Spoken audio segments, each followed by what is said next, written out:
사실 그랬다가는 진짜 이게 나토와 러시아의 대결이기 때문에 지금 이제 푸틴이 이야기한 절대 나토 가입 니네 안 돼 이런 것들 그게 새로운 협상 카드로 등장할 수도 있어요. 우크라이나가 나토 가입은 안 되더라도 EU 가입은 가능하다. 푸틴의 궁극적인 목적은 지금 나토 동쪽으로 진출한 나토의 군사력을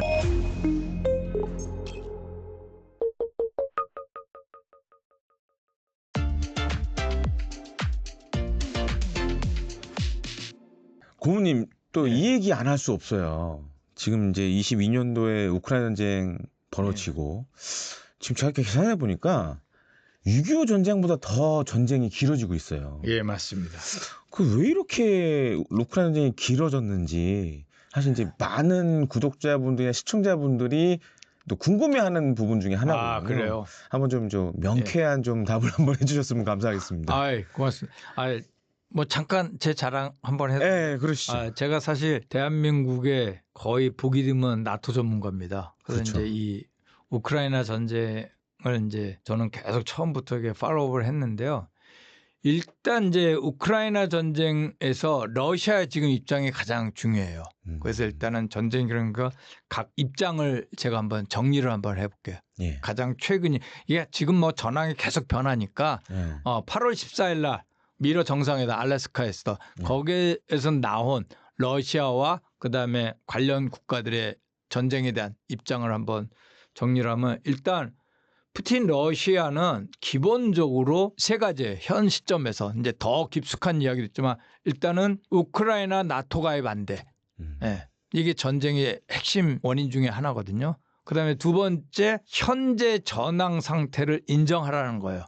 그중에서도 지금 현재 전황 상태가 어떠냐면 지금 러시아가 우크라이나 영토를 대략 18%에서 전체 20%를 점령했는데 보면은 크림반도 그다음에 크림반도하고 자포리자, 헤르손 여기를 지금 한 73% 정도 점령한 상태예요.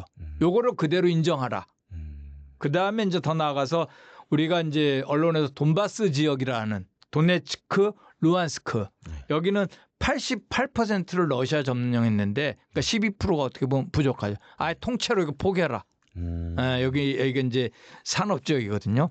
이게 지금 러시아 푸틴이 요구하는 두 개고 세 번째는 뭐냐면 우크라이나 안전보장과 관련돼서 나토군이 아니라 유럽 안전보장군이 우크라이나 주둔하는 거 인정 못해. 아, 그것도 인정 못해. 네, 인정 못해. 그러면서 뭐를 제시하냐면 전쟁 초기에 2022년 6월 달에 튀르키예 이스탄불에서 우크라이나하고 협상에서 나온 게 이스탄불 협정이 있어요. 맞아요. 네, 거기에 나온 그러니까 우크라이나 안전보장체로 나온 게 뭐냐면 유엔 상임이사국 군사력 배치하는 거. 그러니까 미국, 영국, 프랑스 중요한 거는 중국과 러시아군이 들어가야 하는 거예요. 일종의 평화 유지군 성격으로 안보리 상임이사국이 거기에 군대를 배치해라. 군대를 배치해라. 이게 우크라이나 안전보장군이다. 그러니까 그게 러시아가 제안. 러시아 제안한 거. 이거를 지금 푸틴은 강력히 요구하고 있는데 뭐 나중에 또 상황이 어떨지 지금 트럼프가 약간 관심을 보여요. 그래서 트럼프 입장에 왔을 때는 받아들일 수도 있는 일종의 옵션이 될 수 있네요. 가끔가다 언론에서 중국군이 우크라이나 간다. 이게 지금 이런 맥락이에요. 이게 지금 그 러시아의 입장이고요. 더 나가서 러시아는 우리가 언론에서 보면 1997년을 이야기해요. 푸틴이 자꾸 1997년을 이야기하는데 이 97년이 뭐냐면은 나토하고 러시아하고 기본 협정을 맺은 해예요. 근데 이 97년에 어떤 일이 있었냐면 냉전 종식 이후 동유럽 국가들 과거 바르샤바 조약기구 회원국인 헝가리, 체코, 폴란드가 99년에 나토 회원국이 됐지만 97년에 나토 회원국이 되겠다고 러시아가 그걸 인정을 한 거예요. 대신 그러니까 이들 국가의 신규 그러니까 냉전 이전의 나토 회원국이 재밌게 16개 국가예요. 지금 나토 회원국이 32개 국가인데 맞습니다. 냉전 종식 이후에 16개 국가예요. 거기에 99년에 헝가리, 폴란드, 체코 얘네 세 나라가 가입을 했어요. 요 가입하기 전에 나름대로 러시아가 인정하면서 나토하고 사이좋게 지내자 기본 협정을 만든 게 97년이고 거기서 나온 게 뭐냐면 그러면 신규 나토 회원국이 된 영토에 나토군 배치하지 마. 무기 배치하지 마. 그래서 자꾸 97년을 이야기하는 거예요. 그래서 푸틴의 궁극적인 목적은 지금 나토 동쪽으로 진출한 나토의 군사력을 가능하다면 그 97년으로 되돌리고 싶은 거예요. 그러니까 상당히 러시아의 제국을 어떻게 보면 꿈꾸는 거죠. 예. 그러니까 이제 제국을 만든다라는 것도 있지만 저도 사실 이제 뭐 나토에서 잘 알지 못하지만 나토 회원국들이 지금 다양한 연습이나 훈련을 말씀해 주시면 폴란드라든지 체코라든지 루마니아 이런 데서 하고 있고 또 발치삼국에서도 많이 그렇죠. 하잖아요. 그렇게 보면 이제 러시아 입장에서 일종의 완충 지역을 좀 만들어 놓고 싶다라는 좀 욕심도 담겨 있다라고 봐야겠네요. 그렇죠. 그게 97년까지 간다 이런 얘기예요. 97년까지. 그다음에 이제 지금 우크라이나 젤렌스키 입장은 지금 트럼프가 2월 달에 젤렌스키 하면서 너 카드 없잖아. 당신 카드 칩도 없는데 하면서 영토를 포기할 의사를 내비쳤어요.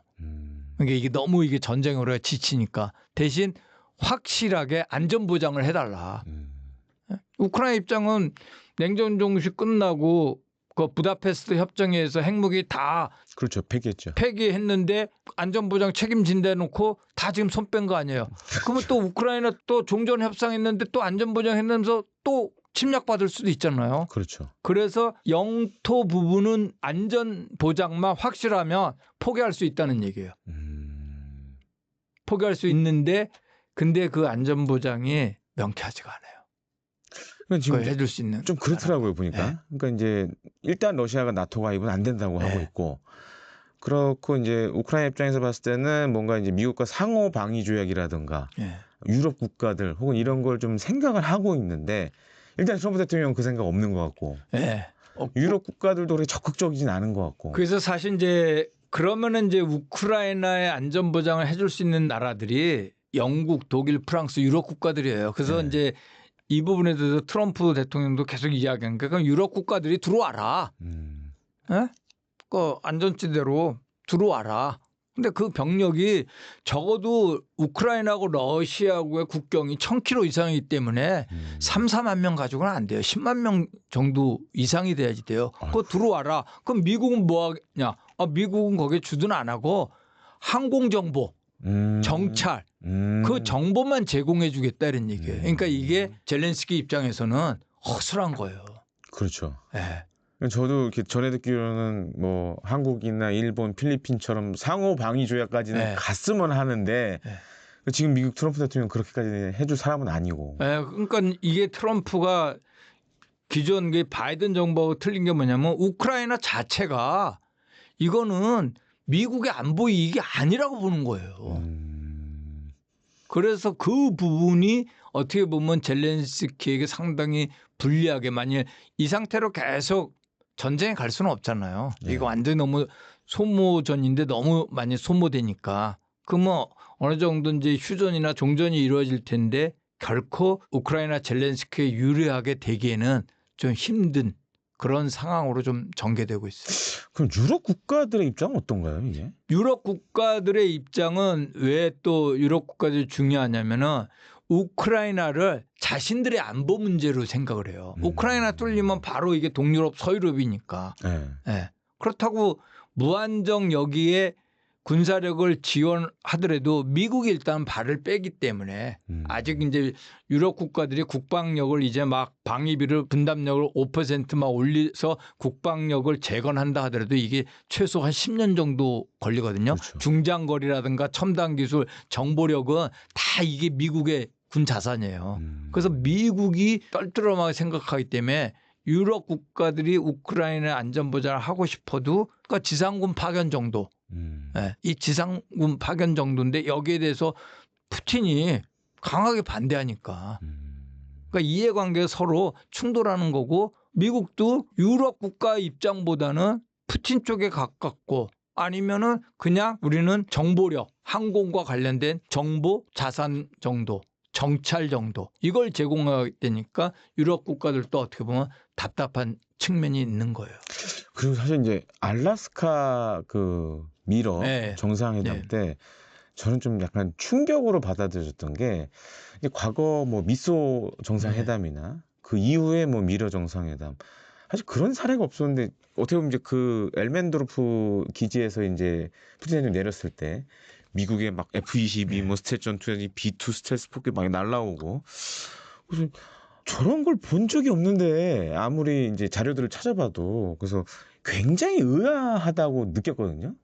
그럼 향후에 이게 지금 미러 관계가 지금 잘 보시면 약간 트럼프 대통령이 뭔가 고의로 그런 게 아닌가 싶은데 약간 이벤트를. 예. 그래서 향후 좀 미러 관계는 좀 어떻게 보세요? 사실은 이제 우리 트럼프 행정부 출범 이후 어차피 이제 트럼프 행정부는 1기 때와 마찬가지 2기 때 이제 보다 더 강화됐죠. 목표는 하나예요.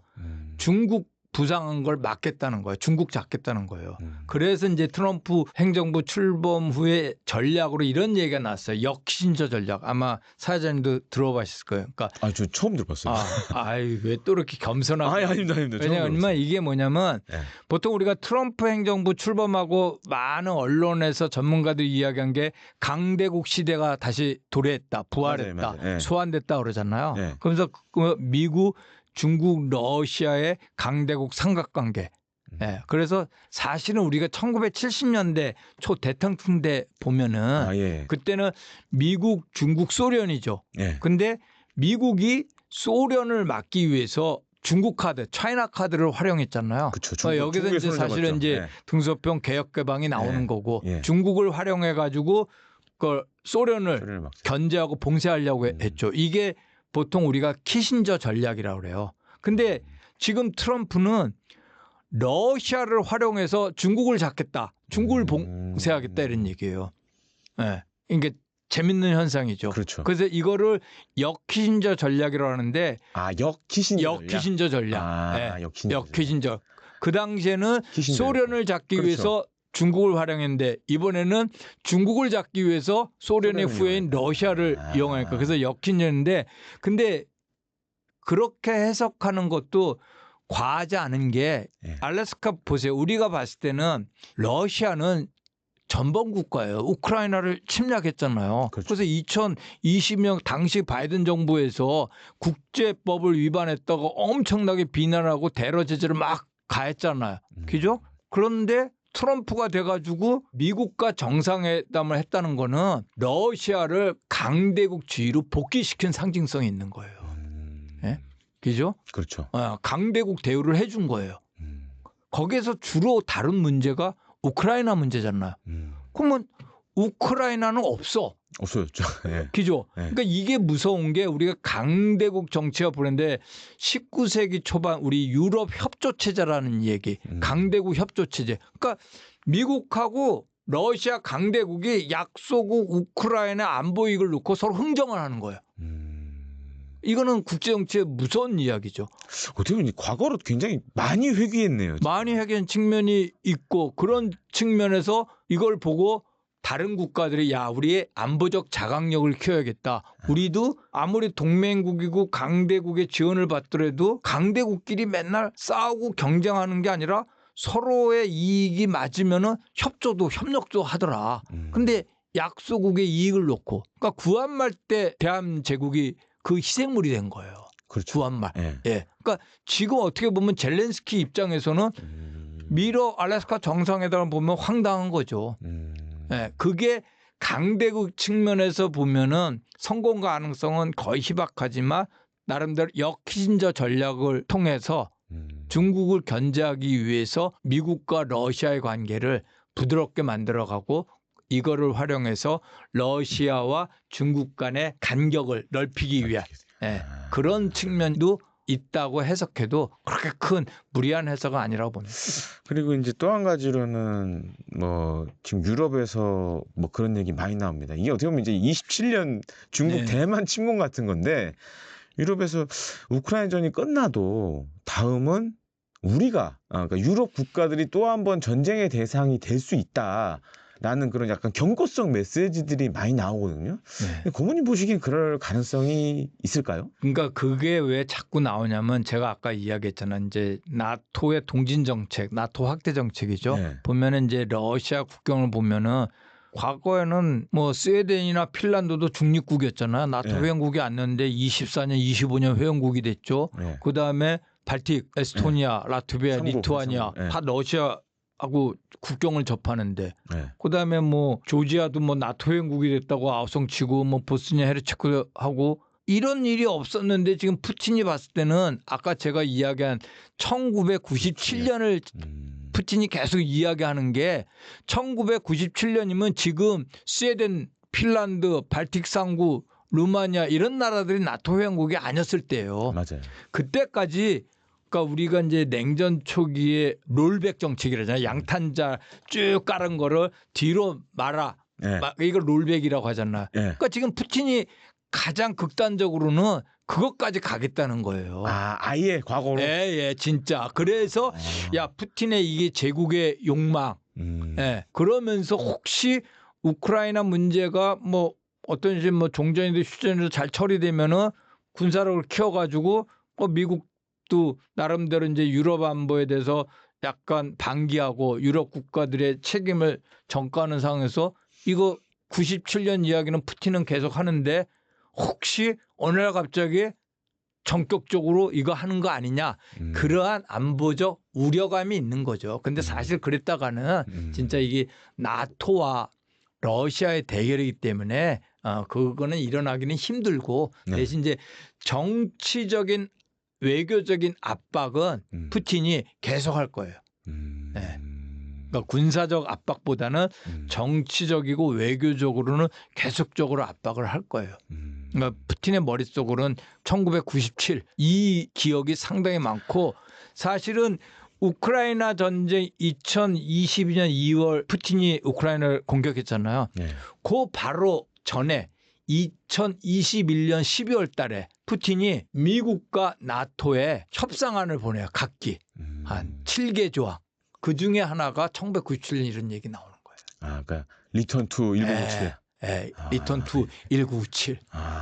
그러니까 푸틴 입에서 계속 이야기를 하니까 야, 이제 미국도 발 빼고 유럽 스스로 국방력 책임지려는데 푸틴 입에서는 자꾸 97을 이야기하니까 그러한 우려감이 있는 거죠. 그럼 고모님 얘기를 들어보니까 저도 상당히 좀 이제 과거 역사를 이제 복귀하면서 다시 좀 이해가 되는 부분이 있는데 그렇다면 이게 러우 전쟁의 결말은 어떻게 될까요?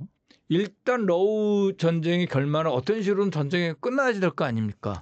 그죠? 그러니까 푸틴 입장에서는 완전히 이거는 친러 세력 만드는 게 우크라이나를 아니면은 완전히 중립화. 예. 그다음 좀 더 양보한다 그러면 혹시 아까 제가 이야기한 유엔 안보리 상임이사국 군사력이 배치되는 안전보장국 좀 더 양보한다 그러면은 그래 유럽 국가들 들어오되 지금 이제 푸틴이 이야기한 절대 나토 가입 니네 안 돼. 이런 것들. 그럼 저 우크라이나의 EU 가입은 가능할까요? 과거에는 푸틴이 EU 가입은 용인을 했어요. 용인을 했어요. 그게 새로운 협상 카드로 등장할 수도 있어요. 푸틴은 우크라이나가 나토 가입은 안 되더라도 EU 가입은 가능하다. 그런데 지금 또 EU가 외교안보 정책을 또 공동외교안보 정책을 추진하고 그다음에 이제 미국이 나토에 덜 관여하기 때문에 EU가 과거에는 우리가 이제 경제 연합체 측면이 강했는데 이렇게 되면은 EU도 공동안보 정책 EU 차원의 나토와는 별개로 그러니까 나토 회원국과 EU 회원국이 23개국이 겹치거든요. 그러면은 이게 나토 차원에서 유럽의 나토 동맹국들이 강화되는 건지 나토와 별개로 유럽연합 차원에서 군사력이 강화되는 건지 이게 혼동이 될 수가 있어요. 근데 거기에 우크라이나 들어갔다? 근데 지금 유럽연합이 군사력을 강화한다? 과거에는 푸틴이 우크라이나 EU 가입을 찬성한 거는 경제적 측면을 강조해서인데 근데 지금 변화된 상황에서 유럽연합의 안보적 군사적 측면이 강화되면은 푸틴은 또 생각이 복잡해지죠. 과거에는 찬성을 했어요. 아, 그거에 네. 관련돼서는 EU EU 가입은 오케이 네. 한다. 근데 지금 EU 자체가 경제 플러스 안보적 측면을 그다음에 유럽의 전략적 자율성을 키우다 보니까 그러면 또 푸틴이 이거는 내가 생각한 이유가 아니야. 그러면은 그것도 반대할 수도 있어요. 근데 좀 뭐 이건 이제 미래 얘기일 수 예, 있는데 만약에 이제 우크라이나전이 어찌 됐든 뭐 휴전이 됐든 종전이 되든 하면 제가 봤을 때 가장 큰 문제는 이제 과연 이 그동안 전쟁을 지지해왔던 푸틴을 지지해왔던 러시아 사람들의 생각이 과연 어떻게 바뀔까 이게 굉장히 중요할 거라고 보여지는데 만약 그렇게 전쟁이 종전으로 끝난다면 과연 러시아는 향후에 어떻게 될까요? 저도 뭐 일단은 저는 이제 그 부분은 사실 제가 러시아 전문가도 아니기 때문에 네. 예, 잘 모르는데 일단은 푸틴과 러시아 국민들한테는 나쁘지는 않을 거예요. 그러니까 전쟁이 끝난다는 거는 러시아에게 유리하게 종전협상이든 휴전협상이든 러시아에게 유리한 결과가 도출되니까 전쟁이 끝나는 거거든요. 그렇죠. 네. 그런 측면에서 본다 그러면 그 지루했던 장기전, 소모전이 전쟁이 끝난다 그러면은 사실상 뭐 러시아의 승리고 푸틴은 그걸 또 선전할 거고 그러면 이제 러시아 국민들도 오히려 나름대로 전쟁 지속보다는 나쁘지 않다고 저는 볼 거예요. 그리고 이 얘기도 안 할 수가 없어요. 사실 나토 전문가시니까 네. 최근에 저도 이렇게 잘 보면 이 북대서양 조약기구가 네. 그 바이든 행정부 때까지만 해도 다시 약간 강화되는 분위기였고, 네. 근데 이제 트럼프 2기 행정부 출범하면서 약간 트럼프 2기 행정부는 발을 빼려는 분위기고, 예. 약간 이제 많은 지금 부침이 있는 상황입니다. 네, 맞습니다. 그래서 나토의 미래 어떻게 보세요? 제가 봤을 때는 나토가 사실은 사람들이 잘 모르지만 맨 처음에는 우리가 이제 깡통차라 얘기하죠. 예. 그러니까 나토가 뭐 우리 군사 동맹이라고 하는데 1949년 4월에 나토가 탄생할 때 깡통이었어요. 군사 그렇죠. 동맹이 예. 아니에요. 예. 그냥 정치 동맹이에요. 예. 우리 이런 거 만들자. 예. 근데 얘가 나토가 왜 군사 동맹으로 발전했냐면 결정적인 게 한국 전쟁이에요. 한국 전쟁 이후에 나토의 군사 조직들이 막 생겨요. 그러다가 이제 1950년대, 60년대 이 나토 군사 동맹이 핵 동맹이 되는 거죠. 그러니까 핵 공유, 그렇죠. 네. 그렇죠. 핵 기획 그룹. 예. 그러다가 이제 냉전 종식 이후에 이제 동쪽으로 이제 나토 확대가 되면서 나토는 이때부터는 군사 동맹이 아니에요. 많은 사람들이 군사 동맹이라고 하지만 군사 동맹이 아니라 정치 안보 제도가 돼요. 그러니까 플랫폼. 플랫폼. 네. 그래서 제가 사실은 한 10년 전에 나토 브뤼셀 초청으로 제가 나토 본부하고 초청받아서 한두 번 갔다 왔고 그다음에 이제 그 벨기에 몽스라고 유럽연합군 사령부가 있어요. 제가 거기까지도 한번 갔다 왔어요. 나토 초청받아가지고. 그러면서 거기 나토 관계자들이 이야기한 게 우리는 군사동맹보다는 지금은 정치 안보 플랫폼이다. 네, 플랫폼. 그러면서 사실은 이번에 이제 우크라이나 전쟁으로 드러났지만 계속적으로 나토의 군사력이 계속 떨어지는 거예요. 맞아요. 네. 그러니까 방위비도 계속 떨어지고 네. 그러다가 깜짝 놀란 게 2014년 푸틴이 크림반도 강제 병합한 거예요. 이때 이제 처음으로 야 이거 방위비 그걸 해야겠다. 그 전에 이제 나토의 뭐 사무총장이나 유럽연합군 사령관은 이러다가 나토 고사한다. 계속 이야기를 해요. 그러다가 이제 우크라이나 전쟁이 나토를 살렸죠. 그렇네요. 네, 그래서 그러니까 나토가 글로벌 동맹이 된 거예요. 그래서 제가 보는 앞으로 나토는 보다 더 진화하고 그다음에 이제 유럽 부분에서 이제 나토 내 유럽의 목소리가 커지겠지만 우리가 하나 관심을 가질 거는 한국과 나토의 관계가 협력이 강화되고 있다는 거고 그게 이제 사회자님도 알지만 나토 IP4 인도태평양 4개 국가 한국, 호주, 일본, 뉴질랜드 이게 실질적으로 2022년 바이든 행정부 때부터 동맹 강화 차원에서 진행됐는데 이 부분은 계속적으로 저는 발전할 거라고 보고 그런 측면에서 한국의 그 나토 정책이 앞으로는 더 중요하고 그다음에 이번에 이제 이재명 대통령님이 취임하자마자 나토 헤이그 정상회담 가니 안 가니 이제 논란이 있었잖아요. 네. 제가 보기에는 36차 내년 7월 달에 네. 튀르키예 이스탄불에서 열리게 됐어요. 제가 보기에는 이재명 대통령이 그 나토 정상회담 아마 갈 것 같아요. 그러니까 IP4 관련된 예. IP4 관련해서 그럼 이제 IP4까지 생긴 걸 보면 나토도 이제 더 이상 유럽에만 묶여 있지는 않겠다는 얘기로 봐야 되나요? 그렇죠. 글로벌 동맹이 이미 됐죠.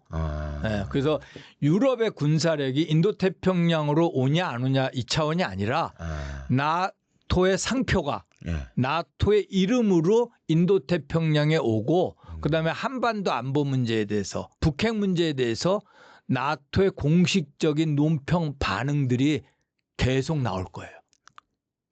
네, 그런 측면에서 제 책이 나토 트럼프의 한반도가 이게 얽힘이 과거보다 더 복잡해진 거예요. 그래서 우리가 한반도 평화 안보를 이야기할 때 주로 우리는 과거에는 남북관계, 그다음에 한미관계, 한중관계, 그다음에 한일관계, 조금 한러관계 요거였잖아. 여기에 이제는 유럽 국가들, 그다음에 나토도 이제 목소리를 낸단 말이에요. 그래서 보다 더 그 얽힘의 한반도 국제 정치가 보다 더 복잡해졌어요. 그래서 이제 나토 회원국들 좀 보면 이제 뭐 영국도 있고 프랑스도 있고 독일도 있고 한데 저도 이제 어디서 뭐 얘기를 좀 들어보니까 지금 사실 잘 보면 이제 유럽이 경제가 좋지는 않잖아요. 그래서 이제 이런 나라들이 지금 많은 경제적인 이익이 걸려 있는 공간이 사실 인도 태평양 지역이다. 그렇게 많이 평가들을 하시더라고요. 그럼 IP4도 약간 이제 물론 외교 안보적인 문제도 있지만 이제 그런 경제적인 것도 좀 담겨져 있다라고 봐야 되나요? 담겨져 사실 있죠. 왜 그러냐면은 그러니까 유럽 연합이 동아시아에 처음 관심을 보인 게 90년대 중반이에요. 그러니까 유럽연합 차원에서 이제 동아시아 전략 보고서가 나오고 그다음에 이제 보면은 프랑스 같은 경우는 아예 이 인도태평양 지역에 자국민이 있고 도서를 갖고 있잖아요. 네, 맞습니다. 그다음에 군대도 지금 배치하고 있고 그다음에 또 인도태평양 지역의 경제력이 상승하니까 이게 또 유럽 대상 경제에 또 관여가 되니까 경제적 측면. 근데 이 부분이 우리 인도태평양 그러면 지금 문제되는 게 동중국해, 남중국해, 중국과 미국의 어떤 전략 경제. 그죠? 이런 측면이 나름대로 유럽의 경제적 이해관계에도 도움이 되기 때문에 상당히 관심을 갖는 거는 당연하고 대신 군사력을 인도태평양에 투사할 수 있느냐. 그 부분은 유럽의 이제 전문적인 싱크탱크 IISS에서도 분석을 했지만 그건 여력이 없고 특히 지금 러시아, 우크라이나 전쟁이 있는데 그래서 사실은 유럽이 정치적 외교적으로는 인도태평양에 목소리는 계속 낼 거예요. 나토라는 이름으로 유럽연합이란 이름으로. 근데 이제 군사력까지 투사하는 거는 그거는 사실상 힘들고. 그렇다면은 우리나라와 나토와의 관계 이건 이제 어떻게 이제 미래지향적으로 가야 되는데 혹시 그와 관련돼서 좀 이제 해주실 말씀이 있으시다면? 저는 지금 이제 나토가 인도태평양에 온다는 거는 지금 우리가 일반적으로는 나토를 군사동맹으로 보지만 나토가 야누스의 얼굴을 갖고 있어요. 제가 아까 정치 안보 플랫폼이라고 그랬잖아요. 그래서 포괄적인 다자적 안보 제도, 다자적 안보 제도 플랫폼 측면인 거죠. 이 모습이 하나 있고 그다음에 이제 군사 동맹 진짜 이 모습이 있기 때문에 지금 인도태평양 동아시아에서 미중 전략 경쟁이 강한데 트럼프 행정부는 이 나토 IP4를 활용해서 중국 견제로 사용하고자 하는 그러한 전략적 의도를 내비치고 있어요. 그래서 한국이 나토와 안보 협력을 하는 거는 저는 이게 시대적 흐름이라고 봐요. 시대적 흐름이라고 보는데 그럼 우리가 이걸 어떻게 접근할 거냐. 그러니까 일부에서는 야 우리 한국이 왜 나토와 안보 협력을 하지? 지금은 가장 대한민국 K 트레이드 마크인 방산. 그래서 대신 나토를 군사 동맹으로 접근해서 나토와 협력을 한다 그러면은 우리가 저게 얽힘이 아니라 연루의 딜레마에 빠질 확률이 높아요. 그래서 되도록이면은 다자 안보 제도 측면에서 한국과 나토의 안보 협력을 키워나가는 방법. 그다음에 더 나아가서는 구체적으로는 나토 안보 협력을 할 때 우리 내부적으로는 협력의 목적, 목록, 영역, 그다음에 강도를 정해야지 돼요. 네, 그래서 상당히 나토와 안보 협력을 하는 게 과거와는 틀리 상당히 전략적으로 접근할 필요가 있다. 저는 그렇게 생각합니다.